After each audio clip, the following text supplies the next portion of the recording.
otimização ele quer dizer o seguinte: os princípios se aplicam a um fato sem excluir uma norma, se aplicam ao fato sem excluir um outro princípio e se aplicam ao fato na medida da proporção necessária à solução do caso. Por isso, o mandamento de otimização é como se fosse uma luva elástica. Pouco importa o tamanho da mão, né? O eixo também cai a uma única resposta correta, porque mandamento de otimização, para mim, é exatamente essa busca. Tem uma parte, a final aí que eu não li, né? Ah, sim.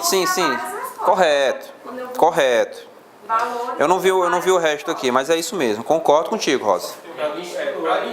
Concordo. Ele misturou dois conceitos. Ele misturou o de Dworkin com... O teórico, né? Exatamente. Ele errou o teórico e misturou os pensamentos. Os pensamentos. Porque essa parte final é de Dworkin. De Dworkin. Essa parte final de Dworkin, que nós até comentamos, né? Agora há pouco. Pois é, ele colocou o Ronald Dworkin e colocou o pensamento dele lá no finalzinho. Ó, princípios constitucionais são conceituados como mandamento de otimização. Aí, Alexei. Que são conduzidos a uma única resposta correta. Dworkin. Ok? Dworkin. Na realidade, o Dworkin, galera, ele trabalha com dimensão de peso, né? Ele não trabalha com mandamento de otimização. Ele vai ver, no caso concreto, o que tem dimensão mais elevada e ali se aplica. E esses pesos são pré-estabelecidos. Eu já sei previamente o que é que tem mais peso. Exatamente. A resposta seria correta. Seria a única, né? Exatamente. Foi aqui no curso da prova oral, questão de eleitoral, sobre a moralidade administrativa. Sim. Lembro demais essa pergunta. Se havia uma hierarquia entre a presunção de inocência e a moralidade eleitoral. É verdade, moralidade eleitoral. Eleitoral. E eu respondi que tinha que ser Juiz de ponderação. caso concreto diante da ponderação, usando o pensamento de Alexei. Só que esse caso é Dworkin. O Supremo aplicou Exatamente, Dworkin, que é o peso. Nesse caso, pesa o princípio da moralidade eleitoral, de modo que o cara condenado por órgão colegiado em segundo grau, sinto muito, é inelegível, ainda que não transitado e nos casos em seguintes, julgado. Não vai precisar mais nem fazer nenhuma valoração, é só aplicar Acabou. aquele procedimento dele. É exatamente Dworkin. Exatamente Dworkin. Exatamente. Então é isso. Galera, o que a gente tem que saber essencialmente? Mandamento de otimização, Alexei. Resposta única a partir de pré-compreensões, Dworkin. O princípio tem um peso maior para aquele caso concreto e ele vai ser aplicado como resposta única. A resposta, o melhor caminho, ok? Então, letra B está fora. Sobrou a letra A, né, caríssimos? De acordo com o pensamento de Kelsen, a escolha de uma interpretação dentro da moldura de possibilidades proporcionada pela norma jurídica, ou seja, uma lei abre um leque de escolhas ao intérprete, né, pela norma jurídica, realiza-se segundo a livre apreciação do tribunal ou do juiz. Tá? Eu estou entendendo o teu raciocínio, Graça, porque o teu raciocínio é o seguinte: porra, como é que a interpretação livre de uma norma se alinha ao pensamento positivista de Kelsen? Mas já é um segundo É isso? momento. Já é um ponto de partida já mais evoluído. Veja só, dentro das várias amplitudes que uma norma te dá, o intérprete da Constituição ele tem a liberdade dentro do direito, posto naquele momento, sem outras compreensões, de escolher um caminho. Tá? E não por meio de qualquer espécie de conhecimento do direito pré-existente. Esse conhecimento pré-existente é gado, né?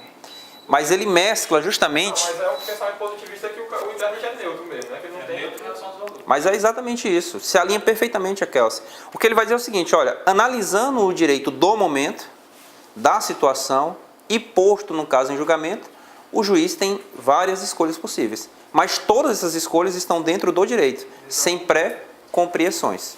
Dentro daquele debate, sem pré-compreensões. Isso é o que eu falo, moldura, né? Porque dentro da moldura o intérprete está lá dentro. E quem define a espessura da moldura, segundo o Vigílio da Fonte da Silva, é a Corte Constitucional, a própria STF. É isso.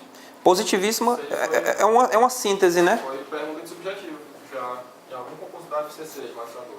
Não lembro qual. A classificação do José... Não, também, isso aí foi da prova oral. Estou falando da questão da moldura do Kelsen. Foi em Sergipe. Foi Sergipe. Sergipe, né? Pronto. Isso aqui caiu na quinta região. Discursiva. Não, essa questão. Essa aqui é ela, né? Da quinta região, é juiz federal. Tava fácil não, viu, galera? Essa questão também. Em síntese, a evolução do pensamento de Kelsen é exatamente essa.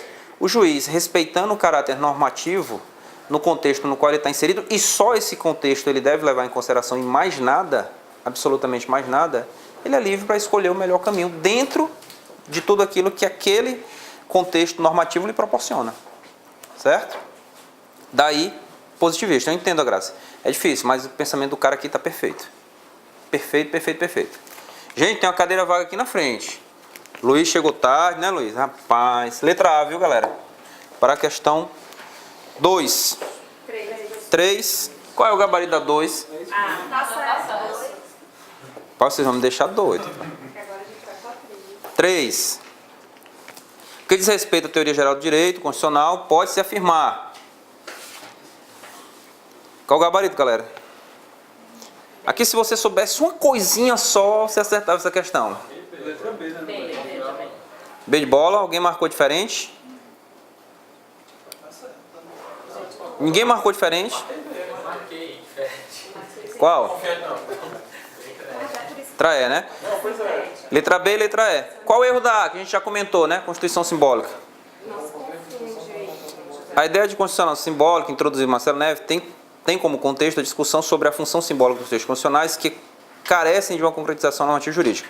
O que corresponde claramente, segundo aquele teórico, à tradicional discussão sobre a ineficácia das normas constitucionais como pensado por José Afonso. Tem nada a ver, galera. Veja, a teoria do José Afonso da Silva trata da eficácia externa da norma, só, e a norma sendo analisada isoladamente, independentemente de sua aplicação ou não à realidade social. Veja, é um debate da eficácia da norma quando a norma é considerada estaticamente, só a norma, e mais nada. A teoria do Marcelo Neves, não, ela leva em conta a aplicação efetiva da Constituição Federal. Se ela é ineficaz ou não é ineficaz e por quais motivos ela é ou não ineficaz. Um paralelo com o pensamento do Luma, né? Que ele diz que há um apropriamento do político, né? Do sistema político sobre o jurídico. É outro debate. Uma hipertrofia. É o debate. Veja, o debate do José Afonso da Silva é estático. Ele olha a norma constitucional, olha essa norma aqui, ela já pode ser efetiva imediatamente. Essa outra norma aqui carece de uma complementação normativa. Ou seja, não estou descendo no plano da aplicabilidade da norma no aspecto concreto, efetivo. Né? Tá? Então, não há essa classificação. Veja que uma Constituição simbólica pode ter normalmente as normas que são classificadas como José Afonso da Silva, de eficácia plena, contida, limitada. Não há nenhum empecilho quanto a isso. A questão é que estão em campos de debates distintos. A análise de José Afonso da Silva, torna a dizer, uma análise estática da norma e mais nada. A análise do Marcelo Neves é uma análise contextual das normas constitucionais. E eu vou além da Constituição e não de um artigo da Constituição, de uma letra da Constituição, de um inciso da Constituição, como faz José Afonso da Silva em sua análise. Essa, inclusive, é uma crítica que Sérgio Moro fez em relação à classificação de José Afonso da Silva. Sérgio Moro também tem uma classificação das normas constitucionais. Eu não estou lembrado aqui detalhadamente, né? Mas como o cara está em evidência, depois vocês pesquisem, né? Eu acho que foi a dissertação de mestrado dele foi uma crítica às eficácias das normas constitucionais. Eu acho, viu? Então depois, com calma, você dê uma olhadinha e peguem lá, façam uma pequena lida, deve ser uma dissertação, como o Moro escreve pouco, deve ter umas 500 folhas lá, a dissertação do cara, só para você discutir. A classificação, não gosto da classificação, não aplica, não precisa criticar não. Só tem que criticar. Então letra A fora, sem sentido, né, gente? Sem sentido. Ninguém marcou a C, quem marcar a C é aquela história, né? Tem que jogar pela janela. As constituições ditas analíticas se caracterizam por serem concisas. Pelo amor de Deus. Aqui são nossas esposas, rapaz, as analíticas, complexas, amplas, espaçosas, cheias de direitos. E nós, coitados, somos umas constituições sintéticas, né? Não temos quase nada, né? Não é não, Brito? Sobra nada pra gente. Nada. Luiz, rapaz, tem vaga aqui pra frente. Vocês querem ficar escondido aí, rapaz? Ó, tem uma vaga aqui de trás de Lívia, tem uma vaga aqui na frente. O comandante tinha que ser um pequeno. Viu, galera? Errado aqui. O conceito de constituição que ele está dando aqui, na realidade, é um conceito de constituição sintética, não é isso? Letra D. No pensamento de Karl Lowenstein, as constituições semânticas são aquelas cujos significados fundamentais encontram realização e correspondência com a realidade social e política. Essa é a normativa, né, senhores? São 3, né, doutores? semântica, nominativa e normativa. Simples. Normativa tem normatividade, tem eficácia. Todos seguem, inclusive os detentores do poder se subordinam aos seus comandos normativos. Essa é a Constituição normativa. A Constituição nominativa, perfeito, ela só tem nome de Constituição, mas não tem eficácia. Veja, é uma Constituição, é isso, legítimo. Ela pretende legitimamente regulamentar um aspecto da sociedade, legitimamente. Porém, ela não consegue ter eficácia. É o nosso artigo 7º, inciso 1º, salário mínimo. Primeiro é o quarto, acho que é o quarto, né? Salário mínimo, galera, é uma legítima pretensão da Constituição Federal. Ela quer realmente aqui, mas não chega. Ou seja, é um aspecto nominativo da nossa Constituição. Tanto que, em razão de diversos preceitos como esse, o Pedro Lenza, ele diz que a nossa Constituição ela está em trânsito, né? Ela é uma Constituição nominativa em trânsito para uma Constituição normativa, né? Então ele tem essa classificação. Nominativa em trânsito para uma normativa. Então a nominativa, apesar de toda a boa vontade, ela não tem eficácia.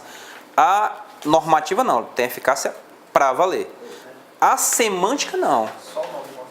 Veja, ela é uma Constituição que quer simular alguma coisa, ocultar um significado essencial do detentor do poder. Ou seja, ao contrário, para conseguir manter o status quo, direcionar a Constituição para uma pretensão de um grupo de poder, cria-se uma norma jurídica e ali aquela norma jurídica dá um caráter aparentemente normativo, tá? Ilegítimo. Só que tudo se faz para ocultar a real intenção da manutenção do poder. Se aproxima das cesaristas. Ela é outorgada. Tem a participação, né? Só que a participação popular é só para dar o carimbo de que houve uma participação social, não é isso? Cesarista é aquela em que o texto é elaborado e submetido a um referendo, a uma aprovação da sociedade, que se diferencia da pactuada, não é isso? A pactuada, metade estou exagerando, evidentemente, parte da Constituição é feita pela sociedade em caráter soberano e parte da Constituição é feita pelo detentor do poder também em caráter absoluto. Ou seja, as partes vão discutir livremente o que querem da Constituição e serão soberanas em suas palavras finais. Essa é a pactuada. Cesarista, não. Só um adendo, que em Gonçalves faz a classificação, ele separa constituições entre assembleias soberanas e assembleias constituintes não soberanas. As assembleias constituintes soberanas é aquelas que não precisam de um referendo para ratificar a Constituição. E as não soberanas é aquelas que devem ser submetidas a um referendo posterior. Perfeito. Faz todo sentido, né? Vamos dar a última palavra, né? Essa Constituição semântica, galera, é o que o Maduro está fazendo lá, na Venezuela, né? Chamou uma constituinte, etc. Ou seja, é toda uma manipulação da ordem jurídica constitucional para manter o poder dominante. A partir de discursos supostamente legítimos do exercício do poder. Supostamente legítimos. Então são essas três classificações. Semântica, o cara está escondendo o que ele realmente quer, preservar o status quo. Nominativa, quer alcançar algum objetivo, mas não consegue por ineficácia da norma. E normativa tem plena efetividade. Ele também chama essa classificação ontológica, não é isso? Né? Correspondência com a realidade ou ontológica. Realmente errado o item. Letra D está fora, não é isso? Letra E. Manuel Gonçalves Ferreira Filho apresenta a classificação em que a Constituição Balança estabelece um projeto de Estado. E aí? A Constituição Balança vai prestando contas do momento de atualização. Galera, De um momento de evolução histórica para outro, a Constituição Soviética. é simples. Mas o que, para você não confundir, a Constituição Balanço, ela é um retrato de exatamente, determinado momento, é isso. É como se fosse um balanço efetivo. Isso, é um balanço. É um balanço. Daí Constituição, balanço. Retrata uma realidade constitucional de um determinado período. O projeto é dirigente. Ok? Somente isso, retrato. Você tira uma fotografia de um determinado momento, aquilo ali de um Estado constitucional, aquilo ali é uma Constituição balanço. E para Manuel Gonçalves, a Constituição brasileira não é nem dirigente, ela é garantia. Constituição garantia. Porque ela é uma Constituição liberalista. A gente vai ver já, tem uma questão aqui mais à frente. E veja, é por isso que se diz que a Constituição balança é sempre uma Constituição transitória, não é isso? Sempre, ela não tem pretensão duradoura, né? Então, letra E errado. Letra A, já comentamos, né? Letra B, Niklas Luhmann, teórico dos sistemas, né, isso, galera? Falou em sistemas, é Luhmann. Define a Constituição como acoplamento estrutural entre política e direito, dando realce, assim, às interpenetrações entre sistemas sociais autônomos, como o político e o jurídico. Perfeito, galera. Na prova subjetiva do TJ de Alagoas, perguntaram sobre a legitimação do procedimento de Luhmann.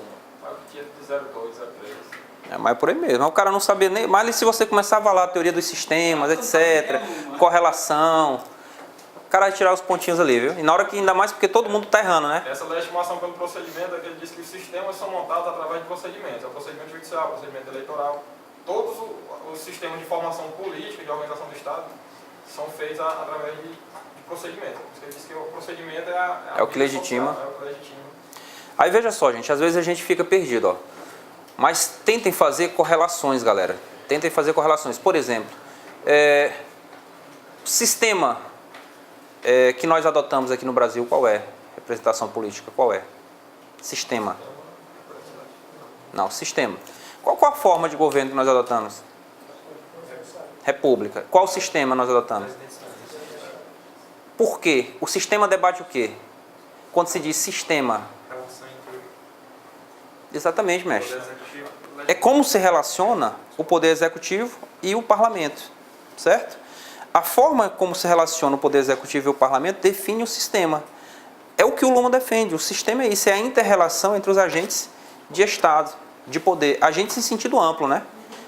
O segmento do poder político em sentido estrito, o segmento do poder legislativo, certo? E aí decorre dessa inter-relação uma outra teoria que tem sido cobrada bastante no concurso público atualmente, inclusive foi cobrada agora na prova discursiva do Ministério Público, o último Ministério Público Estadual que teve, que eu não estou lembrado agora se é Roraima ou se é Rondônia, que é a teoria dos diálogos institucionais, que está inclusive no material de vocês, que vocês fizeram a leitura, né? Diz, Montenegro. Não, é só para arrematar aí a questão da legitimação pelo procedimento, é que ele diz que o Poder Executivo, a legitimação dele é feita através do sufrágio, né, que é um procedimento eleitoral. O Legislativo tem um procedimento de elaboração de normas e, além disso, também os representantes são eleitos pelo povo. Periódicos também. E o Poder Judiciário, a legitimação dele é através do procedimento na confecção das decisões. É isso. Que é a estrita obediência à Constituição e à legislação é que dá a legitimidade do Poder Judiciário, que apesar de não ser eleito pelo povo, ele tem legitimação para tomar decisões do poder também. Tudo bem, mas vocês estão sabendo demais, pelo amor de Deus. Não sabia não, vi que clicava na questão lá e... Mas veja, não é tão difícil não, galera. Então, é isso. Toda vez que você debater o sistema, ou por que esse cara é sistêmico, né, é porque ele procura correlacionar uma coisa com outra. Os teóricos sistêmicos, onde você for analisar, ele vai estar sempre relacionando algo com outro. E o sistêmico aqui, do ponto de vista que nos interessa, é sempre essa busca pela correlação entre o aspecto político e o aspecto jurídico. São mundos que não se separam. São mundos que não se separam. Mas aqui tem aquele aspecto, né, do sistema autopoético. Ih, mas quando a gente entrar nisso aqui... Não, mas minha dúvida é exatamente por causa disso. Porque hoje parece que os sistemas são fechados. Eles se comunicam, mas, por exemplo, você não pode, no direito, valores da política começar a entrar no direito. Não deve, né? Não deve. O sistema é fechado. Eles se comunicam, porque é poético. Ele produz a norma para si mesmo. Se regulamenta. E não se destrói, né? Dá a entender que isso aqui é a regra. Eu entendo que nenhuma, isso aqui é a exceção, a comunicação entre os sistemas. Os sistemas em si são fechados. Eles se comunicam. Mas esse negócio, essa troca constante. Não, mas há, mestre. Justamente falando de acoplamento. É acoplamento. É uma correlação sem exclusão, sem bloqueio, entendeu? Quando há a transferência de um valor de um sistema para outro, é o que acontece com a constitucionalidade simbólica. Que eu começo a inundar de político o sistema jurídico. Aí eu tenho uma hipertrofia de um sistema em relação ao outro. Aí é pernicioso. O que acontece é que há uma adequação. Quando se mescla um aspecto judicial com um aspecto político, se você traz da política para o judicial, o político tem que se adequar ao judicial e vice-versa. Porque no sistema do governo é aquele sistema lícito e ilícito, binário. Por exemplo, a interpretação. A questão da doação ilícita para a campanha. Certo. O que o político quer? A classe política quer que a interpretação jurídica leve em conta os valores da política. Concordo. Para Lumas, isso não é permitido, porque o sistema jurídico ele é fechado. Não é que não se comunica... Não, veja, Marcos, eu acho que é o seguinte, ele traz esse conceito, mas só que ele pega esse conceito e o trata do ponto de vista jurídico. Essa é a questão. O político, que no caso, tem que ser adequado. Acoplamento, por isso que é acoplamento. Da mesma forma, quando algum elemento jurídico vai ser integrado ao sistema político, ele tem que se adequar lá. Esse é o ponto. Adequar o sistema que ele vai. Isso. Por isso que não há, é um acoplamento. Eles se relacionam o tempo todo, só que com adequação. Se não houver, aí é que ele diz que a ilicitude, né? Eu concordo plenamente, eu acho que é dessa forma mesmo. Vou dizer só acho, porque aí nessa parte aí eu sou meio desmembrado, né? Mas é isso, galera. Perfeito. Mas tem que correr isso, não é? Letra B, bola, viu? É porque essas aqui é que demoram, as outras são mais rápidas. Então, Não fica calado. ó, B, bola, né? Isso aí, pro neocal de uma lista, é demais. Tranquilo, galera. 4. Qual o gabarito da 4? Alguém marcou diferente da A? Com relação ao conceito de classificação do conteúdo das Constituições, disposições constitucionais transitórias, vamos começar pela E. Adotando-se o critério da observância realista das normas constitucionais por governantes e governados, as constituições normativas são definidas como aquelas que logram ser realmente cumpridas por todos os interessados, limitando-se efetivamente o poder. E as constituições semânticas são aquelas... Não, aí é a nominativa, né, galera? Errado, item E, é a nominativa. É a nominativa, errado, item E. Item D, define-se Constituição no sentido jurídico como uma decisão política fundamental. Errado também. Essa é no sentido político, não é isso? Exatamente. Aqui o sentido jurídico é o de Kelsen, né? Está errado, né? Ou seja, a decisão política fundamental é a Constituição sob a perspectiva política, não é isso? Errado, item D. As disposições transitórias da Constituição Federal prevêem a possibilidade de concessão de anistia aos que, no período da ditadura militar, forem atingidos em decorrência de motivação de caráter político ou discricionário, por atos de exceção institucionais ou complementares. Artigo 8º da ADCT, né, galera?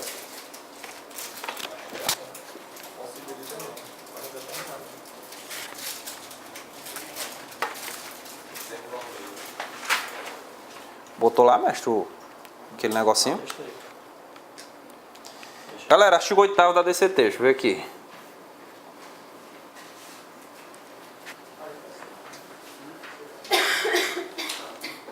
A questão é bem simples, galera. A indenização decorrente da... é única e exclusivamente em razão de perseguição política, né, galera? Não, única e exclusivamente em razão de... Tá indo não, né, mestre? Mas não foi. Única e exclusivamente em razão de perseguição política, viu? Não há... Será que já está nele? No ADCT? Tá não. Não está indo para o ADCT não. Mas quem acha aí para nós rapidinho? Vamos ler o 8º bem rápido. Quem achou? É concedida anistia aos que no período de 18 de setembro de 46, a data da promulgação da Constituição, foram atingidos em decorrência de motivação exclusivamente política, por atos de exceção. Exclusivamente política. Exclusivamente política. Ou seja, se houvesse uma perseguição puramente discricionária e pessoal por parte do agente opressor, isso não justificaria a indenização, só se a perseguição decorrer do caráter político. A própria Constituição é muito clara, exclusivamente político. Ou seja, se eu achava o cara feio e queria perseguir ele a qualquer custo, tirar o emprego dele, etc., só porque ele torcer pelo Flamengo, sinto muito, isso aí não justificaria uma reparação, né? E lembrar, né, gente, é um tema batido, mas não pode esquecer.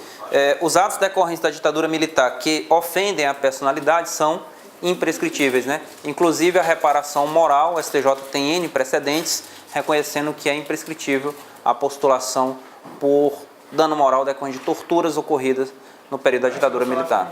O STJ não deu uma bagunçada não, aí, não. Não lembro não, mas teve outro não. Não, é porque assim, o direito da personalidade, beleza, teve a É uma violação. coisa. Agora o direito patrimonial decorrente da violação é outra completamente diferente. Eu acho que o STJ deu uma bagunçada aí. Mas o problema, acho, concordo, é porque você deixar... Tem um aspecto, tem um discurso social por trás dessa decisão, né? Ficaria um negócio muito complicado você simplesmente reconhecer que é imprescritível a defesa da personalidade e não haver nenhuma reparação, né? Socialmente também, mas juridicamente eu acho que teve uma... Não teria um fim. Simplesmente seria um ato declaratório só de abuso de direito, entendeu? E não teria muita eficácia. Concordo que nesse campo aqui houve uma opção mais legítima por parte do STJ, né? Eu concordo. Porque a gente estudou agora o direito da personalidade também e ficava bem clara a distinção, né? Não, eu entendo, mestre. Você está querendo dizer muito claro que os reflexos patrimoniais de ofensa à personalidade prescrevem. É inquestionável. Agora, a personalidade em si, seus direitos efetivos são imprescritíveis, né?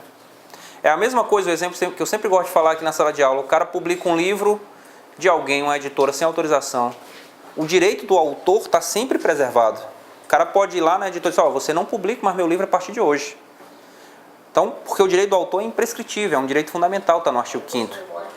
Agora, os aspectos patrimoniais, os direitos autorais, se o cara usou o livro por 50 anos, eu só vou cobrar os últimos 5. Porque o aspecto patrimonial prescreve. Agora, o meu direito de autor não. A qualquer momento eu posso ir lá e impedir que aquele uso do meu livro, da minha obra, seja feito sem minha autorização. Outro dia, caso, lá no GFPC, mas vai ser isso aí. Eu não, colega, a gente estava discutindo justamente essa questão, era um direito da personalidade, que ele disse que foi violado, estava dando uma aula. Só que já tinha passado, acho que uns 10 anos, aí ele estava pedindo agora a reparação dele dando uma aula. É o reflexo patrimonial, mestre. Não tenho nem dúvida. Se for assim, um cara chega, tá com um pau na minha cabeça, ofende minha integridade física, etc. Poderia cobrar dano moral, etc. Não cobrei.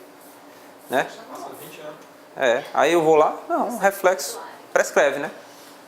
Ok? Muito bem. Cadê, galera? Onde é que a gente está aqui? Letra B, né? As normas constitucionais caracterizadas por especificidade no que se refere aos meios de tutela e as sanções jurídicas denominam-se normas perfeitas, já que em caso de violação há sanção suficiente para repor sua força normativa. Rapaz, achei essa questão brilhante, esse item. Sinceridade, extremamente bem elaborado. Por que esse item está errado, galera? Essa determinação no texto constitucional, né? Vamos lá, essa classificação, o cara correlacionou uma classificação muito boa, que é do direito privado, para o direito público, que poucas vezes a gente faz essa relação, aquela classificação que a gente estuda lá no iniciozinho de teoria geral do direito. Normas perfeitas, normas menos que perfeitas, normas mais que perfeitas e normas imperfeitas, né? Quanto ao efeito da norma no que diz respeito à sanção pelo seu descumprimento. Essa é uma classificação. E aí nós temos da norma perfeita a norma imperfeita. Uma norma ela é perfeita quando? Por essa classificação? A sanção pelo descumprimento do comportamento. Só a sanção sem desconstituição do ato? Não, as duas. Sanção, não, acho que é só a sanção, acho que mais que perfeito é as duas. Exatamente. Quando nós temos uma sanção de nulidade do ato, a norma é simplesmente perfeita. Aqui permite. Ela é perfeita. Quando, além da declaração de nulidade do ato ofensivo à norma, há uma sanção ao sujeito, ela é mais que perfeita.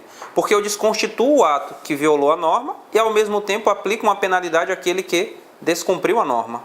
Então, é mais que perfeita. Desconstituição do ato violador da norma e, ao mesmo tempo, aplicação de uma penalidade. Isso aqui é mais que perfeita. Certo? A finalidade essencial, gente, é desconstituir o ato. Certo? Aí vamos, menos que perfeita. Menos que perfeita.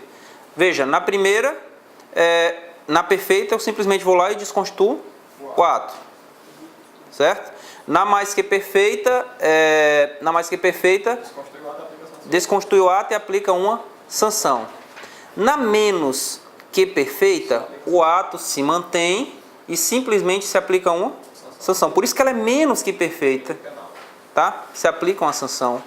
E na norma imperfeita, eu não desconstituo o ato e nem aplico uma sanção. Na menos que perfeita, eu nem desconstituo o ato. Pode. Ó, um exemplo clássico de norma imperfeita, clássico. Proibição de fumar. Pronto, exemplo perfeito. Serve para nada, mestre. Um conselho. É como o Castelo falava. Quem foi aluno do Castelo sabe. Eu vi isso aí. Quem é aluno do Castelo sabe. Ele falava, né? O cara, Foi com 2 cigarros na sala. o cara fumando lá, tá fumando no meio da sala de aula lá, jogando. E ele gostava de fumar perto do Mauro. Sentava lá perto do Mauro e fumava, bicho, jogava. E aí o que ele chegava e a gente ia reclamar, professor, pelo amor de Deus, professor, fumando aqui. Aí ele com aquela voz dele característica, né? Rouca assim, né? Um rouco que. Só de cigarro. Só de cigarro. E ele só tinha um dente, né, galera? Na frente, não era? Clássico. E ele chegava assim e disse, olha meu filho, aprenda uma coisa. Aprenda. Lei sem sanção é conselho. E eu não sigo conselho. Pronto, vou fumar. E fumava na sala de aula lá pra gente. E fumava, não tava nem aí. Mas é isso, perfeito. Ou seja, a norma constitucional, galera, ela não é perfeita. Certo? Ela não é perfeita. Porque se ela fosse perfeita, ela simplesmente faria o quê? Aplicaria a sanção e desconstituiria. Quer dizer, Não. desconstituiria o ato. Somente desconstituir. Deixa eu ver aqui. Isso. Aliás, ela é perfeita mesmo. O erro está na parte final, galera. Ó. Já que em caso de violação há sanção jurídica suficiente, não há a sanção. Nós só temos a desconstituição do ato. Não há a sanção, nós só temos a desconstituição do ato. Ok? Só a desconstituição do ato. Ela é perfeita. A norma constitucional é perfeita. Porque eu só desconstituo o ato. Não tenho sanção. Se eu desconstituísse e tivesse sanção, mais que perfeita. Se eu preservasse e só aplicasse sanção, menos que perfeita. As sanções geralmente são aplicadas por legislação infraconstitucional, né? Penal, administrativo, né?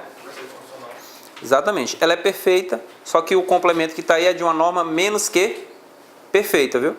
Menos que perfeita, que é a que aplica apenas a sanção. Errado o item. Difícil esse item aqui, viu? Fruto do neoconstitucionalismo, a constitucionalização do direito consiste na irradiação de valores